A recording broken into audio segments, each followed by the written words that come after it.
Bonjour, Michel Piriou. Je vous propose 2 minutes pour la présentation de mon livre Parfum d'en rouge. Parfum d'en rouge, il y a 3 mots dans ce titre qui se baignent dans le noir de la première de couverture avec la lune pour témoin. Parfum, il faut le prendre comme un premier indice, un indice important de cette histoire. Or, l'or, c'est le symbole de tous les pouvoirs. Et enfin, rouge, rouge, je vous laisse à la liberté de choisir si c'est le rouge du sang ou de la couleur de la tomate.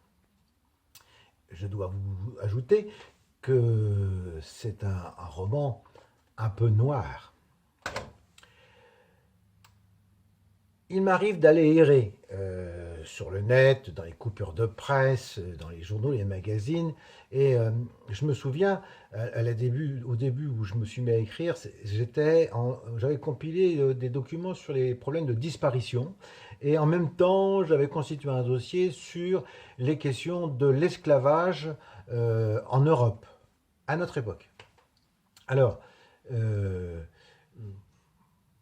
je me suis mis à écrire autour de 2 personnages, un homme, une femme, et rapidement je les ai mariés. En même temps que je les décrivais, eh bien, je m'apercevais que ces deux-là ne pouvaient pas aller sinon au chaos. C'est donc un roman un petit peu psy aussi.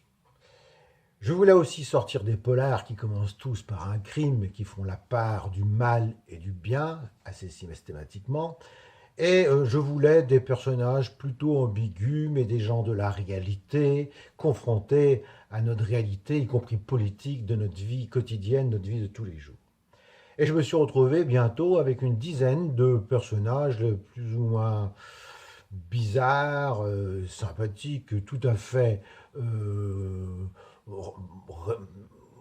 communs avec ce que nous vivons. Mais finalement, l'histoire révèle de sombres contrats, des amours contrariés, etc. Tout un monde qui tourne autour de cette femme, du couple dont je vous parlais tout à l'heure, cette femme qui fait l'objet d'une disparition. Ou pas, d'ailleurs. Alors évidemment, certains de ces personnages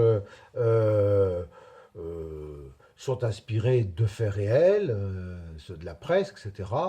Mais il faut retenir que c'est le mensonge vrai du roman qui nous fait courir dans nos lectures. J'espère avoir attisé votre curiosité de lecteur.